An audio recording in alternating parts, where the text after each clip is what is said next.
yaşı qızının yaşının 4 qatı gedərdir. 12 il sonra onların yaşlarının cəmi 74 olacaq. Ananın indiki yaşını tapın. 12 il sonra dediyinə görə, yəni burada ana və qızına sor. Ana və qızı var. 12 vuracaq 2'ye. Çünki ikisinin də yaşı artır.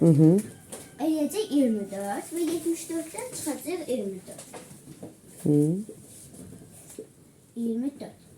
Və qalır 50.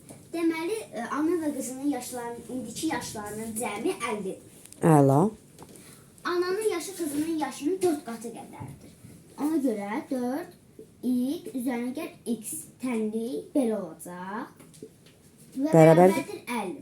Ona görə 5x bərabərdir 50. X bərabərdir 50 bölünsün 5. Və cavab Orada yazma da. Tənlik də orada yazmırıq. Altda yazırıq. Tənliyimizi pozma. Aha. İndi yerinə qoy. Hamının yaşını tap. İndi qızının yaşı. Yaşı 10 olacaq. Ananın isə yaşı 4 qatı qədər. Yəni 40. İndi onu tənlikdə də yerinə qoy. İndi tənliyi bağla. Yoxlamalı elə. Tam elə. Yarımçıq qoyma. 4